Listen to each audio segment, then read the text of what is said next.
야, 이 대회를 끝내고 이제 얼마 안 됐기 때문에 아직도 그 벅찬 감동이 남아있을 텐데요. 먼저 우리 원현우 선수. 이분 또 MVP에 선정이 되셨어요. 대단. 예, 그 대회 MVP세요. 소감 한 말씀 일단 MVP로 선정된 소감 한 말씀 해주시죠. 네, 일단 뭐 지금 이렇게 축하해 주셔서 감사하고요. 예. 일단 지금 예상은 하지 못했고 진짜 이렇게 받게 되어서 너무 감사하고요. 일단 이렇게 된 게 다 주변에 많은 선배님들도 계시고 학교 선생님들도 계신데 다 그렇게 격려해 주고 응원해 주셔서 이렇게 받지 않았나 싶습니다. 겸손하기까지 하시네요. 그러니까요. 아니 철골 구조물 부분이라고도 알고 있는데 어떻게 해서 이 분야를 또 선택을 하시게 됐고 또 금메달을 따게 되셨나요? MVP와 함께. 네, 처음부터 철골 구조물로 이렇게 나온 건 아니고요. 원래는 이제 판금 직종으로 전국대회 출전했었고요. 이제 판금이요? 네, 판금 직종. 판금. 네. 전국대회 출전해서 이제 국가대표 선발전에서 한번 떨어졌었습니다. 네, 한번 떨어졌다가 이제 현장에서 1년 동안 근무하면서 다시 철골 구조물 직종으로 변환해서 다시 이렇게 도전하게 되어서 이렇게. 철골 구조물 사실 좀 약간 낯설어요. 네.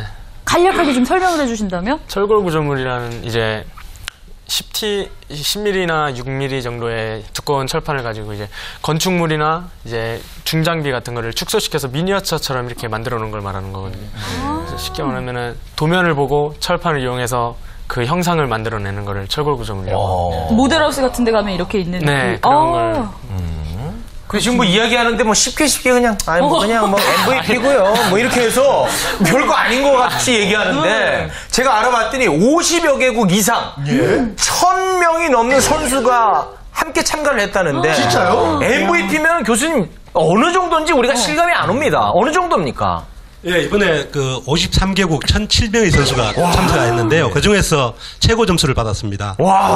사실 그 종목이 다르기 때문에 그 최고 점수라는 게 이제 종목별로 표준 변환 점수를 해서 그 종목에서 표준 변환 점수를 해서 거기서 제일 높은 점수를 받은 선수가 MVP를 받게 됩니다. 그 선수가 바로 원현우 선수고요.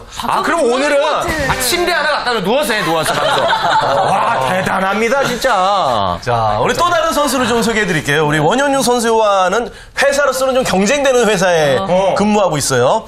남진수 선수. 용접 분야에서 금메달을 땄습니다. 자, 예, 박수 한번 쳐드릴까요? 대단합니다. 이번 대회를 치르면서 좀 기억에 남을 만한 일이 있다면요? 단상에 올라가기 전까지 대회 결과를 몰랐거든요. 그랬나요? 예. 공동금이나 은인 줄 알았는데 용접은 원래 거의 금이거든요. 그래서 좀 이렇게 막 망설이고 있다가 일단 단독금이라 해가지고 완전 놀라서 태극기 한번 제대로 못 흔들고 내려왔어요. 금메달은 이제 당연한 금메달인데 공동으로 그만큼 대한민국 실력이 있다는 거예요. 나가면 뭐 기본적으로 공동 금메달은 깔고 가는 거거든요. 어느 나라랑 이렇게 경쟁을 했나요? 네, 미국이랑 경쟁했죠. 경쟁을 했는데 단독으로. 아니, 저는 또 궁금한 게요. 솔직히 이분 정말 궁금합니다. 자동차 정비 부분에서 제가 듣기로 다른 분들은 지금 오신 분들 다 금메달이거든요. 이분만 은메달 땄어요. 굳이 그런 얘기 왜 합니까? 그게 아니라 정말 아니면 슬쩍 금메달처럼 할까봐요. 자, 은메달이지만 정말 인간미가 넘치죠. 정말 이런 게 인간미 넘치는 거 아닙니까? 우리 강태호 군, 제가 알기로 이 대회가 정말 힘들었다고 생각하는데 어떤 기억나는 에피소드 이런 거 있나요? 이제 마지막 저희 이제 자동차 정비 일정이 6과제가 있어요. 근데 6과제 중에 이제 마지막 과제에 들어갔을 때 엔진 분해줄 과제를 했는데 그때 과제 다 끝내고 이제 공구를 누구보다 먼저 빨리 끝내고 공구를 이렇게 닦으면서 지금까지 훈련했던 게 머릿속에 막 스쳐가면서 코끝이 막 찡하더라고요. 그때가 이제 가장 기억에 남습니다. 조금만 더 정리 늦게 하고 더 열심히 했으면 금메달이었을 건데. 아니, 잠깐. 제가 여기서 한마디만 좀 드리고 싶은 게, 우리가 뭐 기능올림픽이나 그냥 스포츠 올림픽이나 은메달은 세계 2등이거든요. 근데 우리가 아쉽게 은메달에 그쳤습니다라고 표현하는데, 저는 이건 잘못됐다고 생각하는 거예요. 2등이나 한 거예요. 그럼요. 반에서 2등 해봤니, 너? 저 남진수 친구, 우리 체육 씨 입에 용접을 좀 해주세요. 사실이 뭔 열게. 용접 좋아하시네요. 아니, 자, 이렇게 또 후배들의 얘기를 들으시면서 우리 선배님들 얼굴에 또 훈훈한 미소가 싹 번지셨는데 자, 우리 배종혜 대표님도 1988년에 CNC 기계 가공 분야에서 금메달을 따셨어요. 네, 그리고 또 기능 한국인으로 선정이 되신 대단하신 분이십니다. 자, 이번 대회를 또 이 후배들과 함께 하시면서 느낀 점이 남다르실 것 같은데 어떠셨나요? 그만해.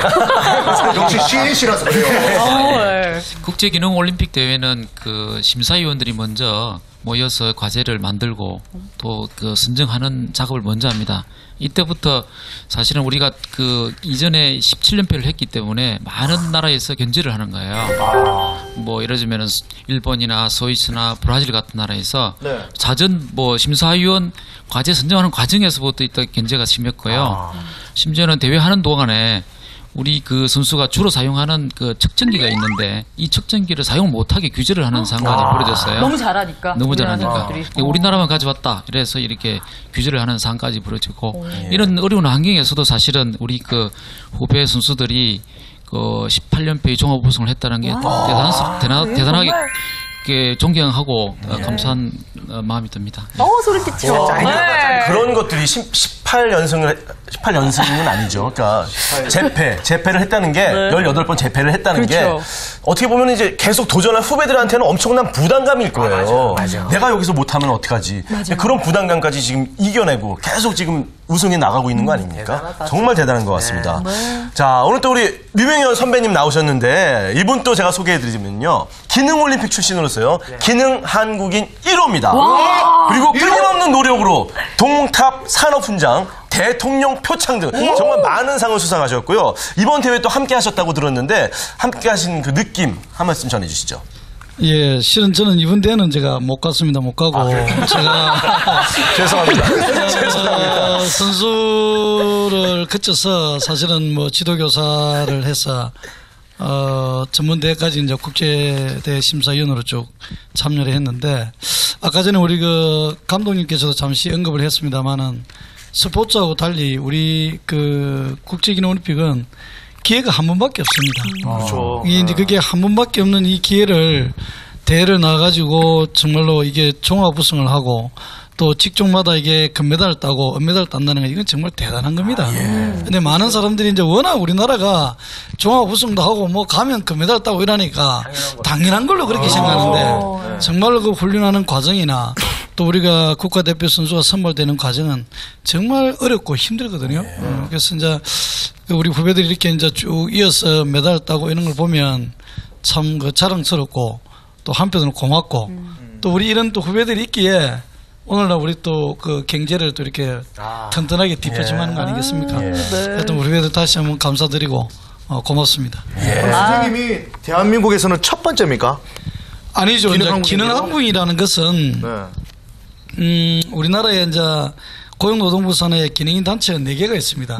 우리 이제 같이 국제대회 갔다 온 선수협회가 있고, 그 다음에 이제 명장이 있고, 또 기능을 전승하는 기능 전승자 협회가 있고, 그 다음에 우리 기능한국이라는 거는 이제 우리 이공계 출신들 모든 사람들이 출신자들 중에서 오늘과 같이 이런 후배들한테 나름대로 인생의 좌표가 되고 롤 모델이 되는 사람을 2006년 8월 달부터 한 명씩을 뽑습니다. 그래서 이제 그 사람한테 기능 한국이나 이제 칭호를 주죠. 근데 가장 첫 번째로 선발이 되신 거예요? 전문가까지 78명이 선정이 됐습니다. 기능 한국인 1호. 여기는 여자 짝 4호. 4호입니다. 잘하고 계셔야 돼요. 잘 기억할게요. 여자 4호예요. 그래서 그런지 우리 그 후배들이 선배님을 바라보는 눈빛이 정말 이렇게 반짝반짝 빛나고 존경의 눈빛이. 존경의 눈빛으로. 이공계는 선구자십니다. 네, 아니 그 중에서 또 가장 반짝반짝하게 우리 또 강동석 선수가 보이는데 굉장히 특이하게 외국 선수들한테 유리한 제가 부분에 참가를 하셨어요. 외국인들과 상대를 하시면서 굉장히 많은 어려움들이 겪으셨을 것 같은데 가장 기억에 남는 게 있으실 것 같아요. 이제 대회 첫날에 이제 라카룸에서 이제 가운을 저희는 갈아입는데 이제 외국 선수들 이제 남자 선수들이 등치가 좀 커요. 그래서 갈아입는데 그 외국인 선수들이 이제 저희 우리나라 선수들 살짝 좀 기술적으로 조금 제과 쪽은 저희 기술이 조금 낮아서 예, 그래서 그런 식으로 좀 깔보는 빛을 해서 시비를 좀 많이 걸었는데 일단 웃으면서 넘어가고 이제 그 다음날 이제 실력으로 이제 복수를 해줬습니다. 그래서 받은 게 금메달입니다. 정말 그 제빵왕 김탁구에 나오는 어떤 그런 좀 스토리대로 이렇게 가고 있는 것 같아요. 아니 제 막내 동생과는 굉장히 다른 길을 걸어오고 그러네요. 대단하세요. 그렇군요. 이 제빵 분야가 외국이 좀 강세라고 들었는데 또 이 조경 분야도 그렇죠. 외국이 좀 강세라고 들었습니다. 근데 낯설어요 한국은. 오늘 출연자 중 네. 또 홍일점이죠. 김은영 선수가 우리 화해장식기에서 당당하게 또 금메달을 따셨는데 외국인들과 상대하면서 어떤 부분이 또 이렇게 기억에 남으셨나요? 저는 약 9년 동안 훈련을 해서 가기 전에는 좀 자신감이 있는 상태로 갔거든요. 네. 그래서 좀 자신 있게 경기를 했는데 마지막 4일차까지 경기를 하는데 3일차 때 구경을 하러 돌아다녔어요. 그때 여유가 생겨서 항상 조금 저는 바쁘게 좀 고도의 테크닉을 하려고 좀 신경을 못 썼거든요, 주위에. 근데 3일차 때 다 구경을 하는데 저희 채점 포인트가 구성, 색상, 테크닉, 기술 4가지로 크게 나눠지는데 색상 부분에서 제가 좀 컴플렉스가 많았어요. 그러니까 서양 애들은 태어나서부터 많은 들판의 꽃들을 보고 자유로운 사고방식이 있는데 저는 좀 책으로 공부했거든요, 색상을. 사진으로 보고. 그래서 거기에 또 한계를 많이 느껴서 그런 부분에서 좀 많이 그래도 훈련을 했다고 생각을 하고 갔는데 또 막상 보니까 차이점이 눈으로 보이잖아요. 제 실력도 보이고 그 상대방의 실력도 보이고 거기서 되게 충격받고 더 열심히 해야겠구나 생각을 했죠. 그래서 당당하게 금메달을 당당히 금메달을 상 받은 줄 알았어. 그렇게 실수했는데 다른 분들은 정말 못했나 봐요, 그러면? 이렇게 사람이 부정적이에요. 그랬을 때 잘 안 될 줄 알았는데 금메달 받았잖아요. 이번에 떨어진 줄 알았어요. 저는 되게 위로해 주려고 했더니 네, 아니 저희 또 윤선인 팀장님께서는 선수들의 감독으로서도 전 일정을 함께 하셨잖아요. 사실 궁금해요. 이 기능 올림픽에 대한 선발 과정이 어떻게 되는지가 가장 많은 분들이 궁금해하실 것 같은데 어떻게 됩니까? 네, 그 국제대회는 매년 이루어지는 게 아니고 2년에 한 번씩 이루어지는데 그 이제 올해 같은 경우에는 이제 강원도대에서 전국대회를 하고 또 내년에는 경기대에서 또 전국대회를 하면 그 다음 연도에 브라질 대회에 국가대표 선수가 선발됩니다. 이런 식으로 우리 이번에 독일 선수들은 2011년, 2012년 선수들이 선발돼 가지고 거기에서 2년 동안 4명의 선수를 선발해서 평가전을 통해 가지고 최고 득점자 선수한테 국가대표로 선발하게 됐습니다. 그렇군요. 근데 도전을 한 번밖에 못 한다고요?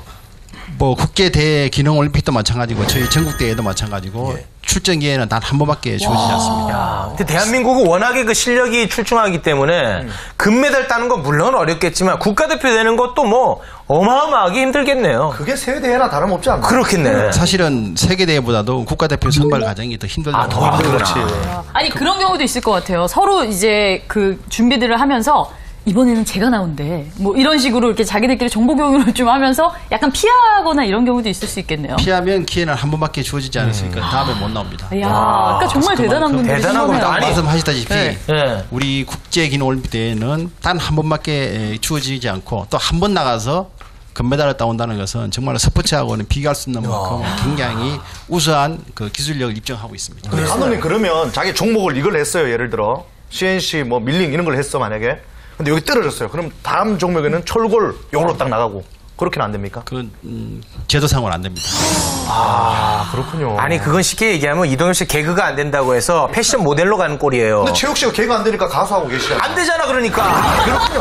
이해가 되네. 이해가 돼. 아이고 참. 똑똑하네. 근데 지금 이야기를 나눠보니까 말이죠. 그 세계를 제패한 거 아닙니까? 그래요. 그런데 나이가 평균 나이가 깜짝 놀랐어요. 몇 살? 21살이에요. 이렇게 어린 친구들이 세계를 지금 제패하고 있는데 우리 그 이규철 군 도대체 어떻게 준비를 해서 이렇게 엄청난 결과물을 뽑아낸 겁니까? 네, 고등학교 1학년 때부터 지금까지 한 3년 정도 훈련식 기간이 있었는데 아침 뭐 오전, 오후, 저녁 매 4시간씩 하루 12시간 이상을 훈련하면서 일요일도 없이 네, 휴일도 없이 계속 훈련했습니다. 좀 눈물이 글썽글썽하게 맺혔어요. 아유, 감독님 좀 슬슬 하시지 왜 그러셨어요? 이규철 선수 같은 경우는 어떤 분야였죠? 저는 정보기술 분야로. 정보기술, IT인가요? 네. 혹시 뭐 받으셨죠? 저 금메달. 뭐 말만 하면 금메달이야. 제가 그랬잖아요. 강태호 씨만 은메달이라고. 굳이 그런 얘기 왜 하냐? 그러니까 당신이 안 되는 거예요. 아니 뭐 아는 분위기니까. 네. 자, 이분들의 모습을 보면서 이제 자신들의 젊었을 때 이런 회상하시는 우리 선배님들이 계실 것 같은데 우리 소병진 대표님 목공의 경우도 이번 대회에서 금메달을 땄다는데 그 지원하는 젊은이들이 많이 좀 줄어들고 있다고 합니다. 그 목공 분야에 대한 전망에 대해서 좀 한 말씀 해주신다면요. 네, 그렇습니다. 먼저 앞서서 목공 직종에 대해서 간략하게 소개를 한번 드리면요. 목공 직종은 목재를 이용해서 목조 주택을 제작하는 직종입니다. 실제 목조 주택이 크지만 저희 대회 때는 주어진 도면을 가지고 축소된 목조 주택을 시간대에 제작하는 직종으로서 이제 잘하는 순서대로 이제 순위가 결정되는데요. 근데 현재 우리나라의 그 목공 산업을 보면 그 배우려는 젊은이들이 갈수록 줄어드는 건 현실입니다. 그러다 보니 그 건축 현장을 가보면 실제 숙련 목공들의 그 나이가 점차 늘어나고 있는 게 사실입니다. 그러다 보니 그 숙련 목공인들이 점점 나이가 늘어나면 어떻게 되겠어요? 점점 인원이 부족하겠죠. 그러다 보니까 그 노임도 점점 올라가는 추세가 있고요. 그럴 걸 보면 뭐 우리나라가 현재 그 주거 형태를 제가 생각해 보니까요. 현재 아파트 주거에서 점점 주택으로 조금씩 이동되는 느낌이 들어요. 전원주택도 좀 맞습니다. 맞습니다. 그래서 지금 현재 저희 목공산을 보면 뭐 전원주택이라든가 뭐 목조주택이라든가 이런 것들이 앞으로 미래적으로 봤을 때 좀 유명하지 않을까 그렇게 전망을 하고 있습니다. 그래서 우리 그 젊은 우리 목공 예비 승연인들이 좀 더 많아진다면 우리 목공 기술의 전승과 발전이 되지 않을까 그렇게 생각하고 있습니다. 자, 옆에 계신 권혁율 대표께 좀 여쭐게요. 실내 장식하면 또 요즘 많은 분들이 큰 관심을 가지고 있는 분야인데 실제로 젊은이들이 이 분야에 대해서 얼마 정도의 관심을 보이고 있나요? 실내 장식 직종은 선진국형 직종입니다. 건축물의 실내를 이쁘게 이제 꾸미는 그런 직종이죠. 그래서 유럽의 그 건축물들을 보게 되면은 그 예술적 가치가 있는 그런 숙련 기술인들의 손이 거치지 않으면은 그 유지 보수가 힘든 그런 이제 건축물들이 많은데 우리는 아쉽게도 이제 주거 공간이 대부분 이제 아파트화 되면서 그런 이제 고급 그 숙련 기술인들이 설 자리를 많이 잃었었죠.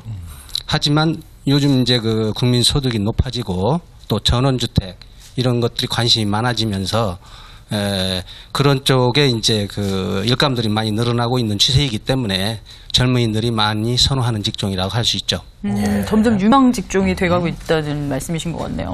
또 우리 옆에 앉아 계신 우리 배종혜 대표께서도 기능올림픽 선수 출신에다가 지금 이제 회사 대표이시기도 하고요. 국제기능올림픽 국제심사위원을 또 맡고 계셨습니다. 이번 대회에서도 심사를 맡으셨나요? 예, 이번 대회. 그렇다면은 좀 우리 한국 선수들에게 좀 유리하게 점수를 주신 건 아닌가요? 그렇지는 않고요. 그 국제대회 룰은 그 자국 선수들한테는 자국 심사위원이 채점을 할 수가 없는 규정이 있습니다. 채점을 할 수가 없군요.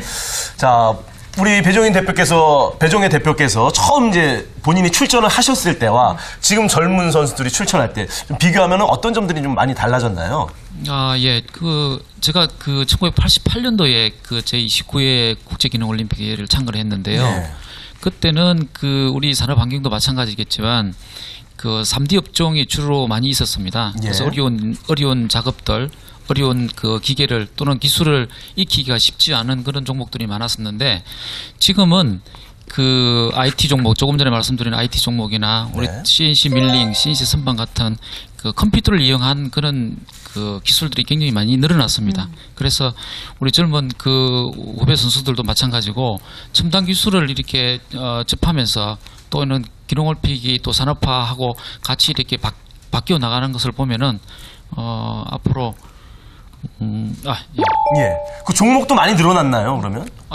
종목은 우리가 그 제가 선수일 때보다 월등하게 많이 늘어났죠. 많이 늘어났고 그때는 그 34개 종목이었는데 지금 42개 종목 이렇게 많이 늘어났습니다. 늘어난 종목들이 그 추세가 거의 다 첨단 종목이고요.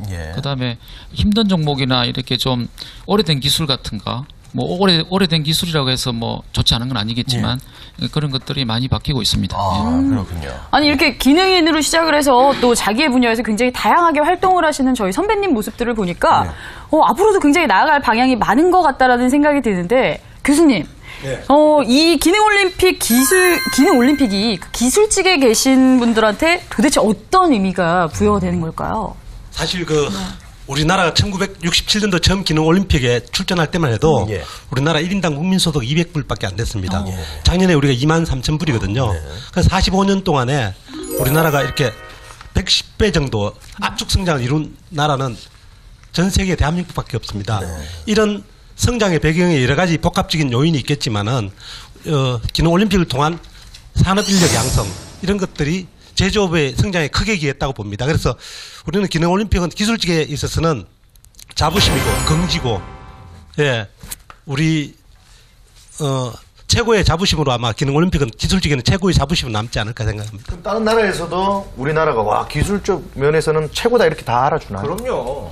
제조업 분야에서는 우리나라가 강국이죠. 사실 금융위기를 통해서 영국이라든가 스페인이라든가 이태리 이런 쪽에 좀 관광 중심의 나라는 그리스 이런 나라는 좀 힘들어졌지만 우리나라가 그런 금융위기의 터널을 쉽게 좀 벗어나는 것도 독일도 그렇습니다. 제조업 중심 국가들은 좀 쉽게 벗어납니다.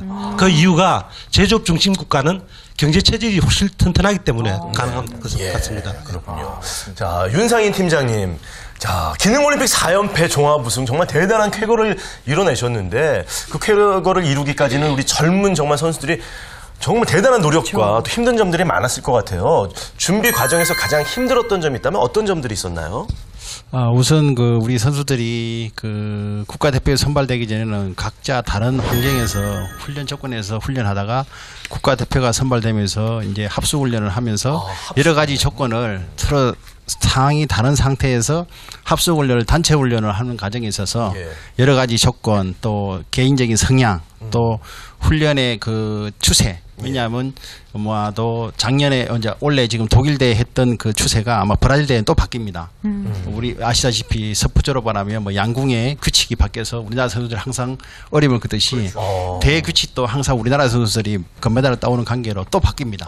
그런 부분을 적응하는 과정에 있어서 그것이 마지막까지 어떻게 바뀌느냐 또 선수 성향이 어떠냐 또 선수가 기술을 따라오느냐 여러 가지의 조건들을 파악하는 것이 상당히 어렵다고 생각합니다. 아니 감독님 제가 너무 궁금한 게 있는데 올림픽이라는 대회에 나올 정도면 다른 나라 선수들도 대단히 노력도 많이 하고 열심히 할 거 아닙니까? 잘하고. 근데 이렇게 대한민국이 독보적으로 1등을 할 수 있는 이유 도대체 그 힘은 무엇입니까 감독님? 박수. 다른 데도 합숙해요. 그래요? 네. 대부분 다 저희도 이번에 독일 갔는데 다른 나라에서도 저희 인터뷰 요청하면서 대한민국 선수들이 성공하는 비결이 뭐냐, 성공하는 비결이 뭐냐고 묻는데 사실 비결은 없습니다. 비결은 없고 우리가 마지막까지 최선을 다해서 집중해서 진짜 자기 자신의 인생을 위해서 아니면 또 우리가 여러 스태프들이 우리의 여기 계신 선배님도 계시지만은 우리 대한민국의 국가대표는 한 명이지만은 대한민국 국가대표를 위해서 모든 사람들이 다 조직력을 가동하고 자기의 시간적인 배려라든지 경제적으로 도움을 받고 또 정보력 이런 부분이 합심해서 우리 대한민국 선수가 금메달 나오지 우리나라 선수 혼자서 열심히 잘했다. 물론 혼자 열심히 하는 부분도 있지만은 그거는 우리 대한민국이 그런 조직력이 있고 시스템적으로 작동한다는 그런 기술적인 노하우가 있다는 것을 증거입니다. 우리 감독님 말씀을 들으니까 지도자의 지도 능력이 또 가장 필요한 부분이 아닌가 그런 생각이 드네요. 맞습니다. 우리 지도자분들도 되게 힘들겠지만 사실 오늘 나왔던 우리 선수분들 사실 힘든 점 되게 많았습니다. 왜냐하면 어린 나이에 주변에 유혹들이 엄청 많을 수도 있고 사실 뭘 준비하다 보면 포기하고 싶은 생각도 많이 들 건데 우리 원현우 선수님은 혹시 포기하고 싶거나 그만둬야 되겠다 이런 적은 없었습니까? 아니요, 있었습니다. 있었어요? 네, 대회 한두 달 전에 이제 슬럼프에 빠지게 돼가지고. 네, 그때. 한두 달 전에? 네, 그래가지고. 여자친구랑 헤어져서 그랬어요? 네, 아니요. 그런 건 아니고. 네, 작업 능률도 잘 안 오르고 해가지고 이제 많이, 내가 대회 나가서 실수하면 어쩌나, 이제 메달 딸 수 있을까 이런 의심도 많이 하고, 네, 부담감도 좀 많이 느끼고 그랬었거든요. 그래가지고 그렇게 좀 많이 힘들었었던 때가 있었어요. 그래도 MVP까지 거머졌잖아요. 그거 어떻게 극복하셨어요? 슬럼프 왔을 때. 그럴 때 이제 이제 학교 선생님께도 전화드리고 선생님 너무 힘듭니다 이렇게 전화도 드리고 했을 때 이제 학교 선생님께서는 부담 갖지 말고 너가 하던 대로 해라 이렇게 많이 격려해 주시고 그러셨거든요. 그래서 주변에 많은 선배님들하고 이제 선생님들이 계셨기에 진짜 그렇게 했는데 예, 사실 제일 옆에 있는 우리 윤상인 팀장님한테는 한 번도 힘들다고 얘기해본 적 없나요? 우리 김은영 씨 같은 경우는 여성분이잖아요. 네. 합숙하고 그랬으면 좀 많이 힘든 점들도 있었을 거예요. 어떠셨나요? 합숙소 생활을 하면서 저희 지금 온 선수단 중에 여자가 4명밖에 안 돼요. 그래요? 네. 그래서 처음에는 좀 낯설고 한 달 동안은 좀 적응 기간이 필요했는데 그 이후부터는 훨씬 더 편하고 제가 지금 나이가 제일 많기 때문에 애들한테도 좀 어려운 거 있으면 부탁도 하고 이러면서 편안하게 지냈던 것 같아요. 좋았어요, 오히려. 거의 나이가 제일 대장도로 타고 힘든 거 몰랐습니다. 다 시키고, 그죠? 우리 또 다른 분들 좀 포기하고 싶었던 힘들었던 순간들 없었나요? 강동석 씨.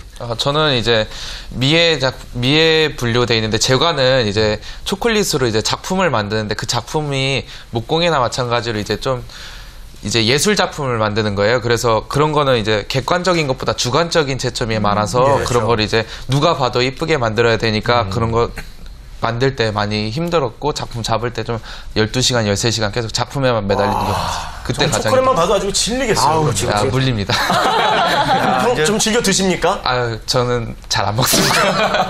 발렌타인데이 때 2월 14일 없어진 거예요. 초콜릿 받고 바로 헤어졌습니다. 네. 근데 저는 궁금한 게 그거 만들잖아요, 제가를. 그러면 모양에 집중합니까? 맛도 신경 써야 맛도 됩니까? 중요합니다. 맛도 먹어도 봐요? 예, 근데 이제 공예 쪽은 디스플레이용 이제 전시용으로 많이 보는데 이제 제품 같은 경우는 맛도 많이 중요합니다. 그렇군요. 우리 이규철 씨 같은 경우는 이제 IT 쪽이잖아요. 네. 정말 많이 힘들 것 같아요. 힘들어요. 네. 그럼 포기하고 싶었던 순간 없었나요? 말도 마세요. 네, 지금 또 매달 매달 이제 심사위원님이 선수를 평가하는 정기 평가가 있는데 제 점수가 1차, 2차, 3차 진행하면서 점점 떨어지는 그런 쪽으로 점수가 나와서 그럴 때마다 주변에 죄송하고 또 그런 제 부족한 점 때문에 포기하고 싶은 순간이 있었는데 또 그런 것 때문에 제 자신이 더 발전돼서 지금 이렇게 금메달 딸 수 있던 게 아닌가 싶습니다. 자, 이렇게 기능올림픽에 이제 참가한 선수들 경우 인생의 시작 단계 아니겠습니까? 네. 아직 그 일과 인생의 고비가 또 계속 있을 수가 있을 텐데요. 그렇기 때문에 이 모든 고비를 넘긴 선배님들의 경험담이 아주 좋은 배움의 그런 현장이 될 것 같습니다. 그렇죠. 저희 또 류병현 대표께서도 선수들의 입장이었던 적이 분명히 있으셨을 텐데 포기하고 싶은 순간이 있으셨죠? 언제셨고 또 그걸 어떻게 극복하셨는지 좀 들어볼게요.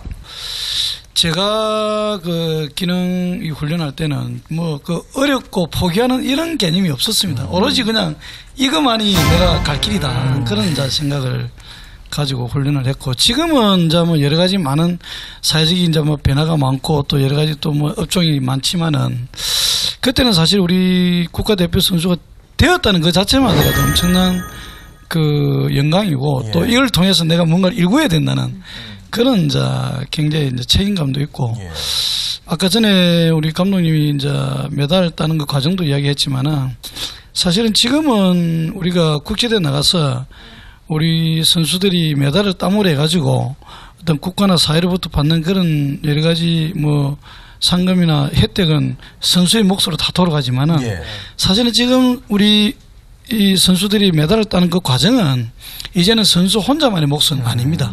그래서 이제 지도 교사들이나 또는 우리 국제대회 또 심사위원이나 또는 이걸 또 기능올림픽 한국위원회에서 어떤 지원 이런 모든 게 물론 그 중에 이제 선수의 몫이 가장 크지만은 그런 모든 것들이 다 이제 일체가 돼야지만이 이게 금메달이 나오는 거거든요. 그런 차원에서 보면 뭐 제대로 훈련할 때하고는 이게 참 객실감이 많습니다. 어제 선생님 얘기 종합적으로 얘기 들어보면 이제 상금을 받으면 n분의 1을 하자 이렇게 그렇게 하면 됩니까? 많이 도와주니까 지도교사 n분의 1로 그렇게 내시네요. 여기 들고 일어납니다, 지금. 들고 일어납니다. 내가 자, 일어납시다, 이제. 입상을 함을 해가지고 선수한테 들어온 그 모든 몫은 선수의 몫이다. 그렇죠. 전제를 했잖아요. 됐어. 참아. 그리고 또 이분들이야말로 또 대한민국의 재산이죠. 그렇죠. 그리고 또 선배님들이 계셨기 때문에 또 이분들이 있을 수 있는 거고요. 네, 뒤에 계신 권형률 대표께도 좀 여쭐게요. 포기하고 싶은 순간 있으셨을 텐데. 저 역시도 그런 순간이 있었죠. 제 이제 선수 시절에 우리가 이제 한 5, 6개월을 합숙훈련을 하다 보면은 사실은 이제 그 여름 나이가 제일 힘듭니다. 그래서 이제 보통 그때는 이제 힘들어서 슬럼프에 빠지고 성적이 안 오를 때 그때는 정말 포기하고 싶기도 하고 힘들어 했는데 그때마다 이제 또 주위에 그 여기서 관계자들 선배님들 혹은 이제 뭐 동료들 서로 이제 격려를 하고 그런 과정을 통해서 극복했던 기억이 납니다. 자, 선배님들의 이야기를 들어보니까요, 이 국제기능올림픽이 현재 일을 하는 데 있어서 밑거름이 되고 있다는 것만큼은 아주 확실한 얘기인 것 같습니다. 자, 오늘 출연하신 분들이 모두 다른 분야에서 다른 일들을 하고 있지만 기술이라는 또 공통점을 갖고 있고 그 분야에서 아주 열심히 일을 하고 계신 분들인데요. 네, 그럼 이분들에게 자신들에게 국제기능올림픽은 현재의 삶에 어떤 의미인지 한번 들어보는 시간을 갖도록 하겠습니다. 자, 자. 보드판에 적어주셨죠? 자, 한번 확인해 볼까요? 자, 하나, 둘, 셋, 들어주시죠.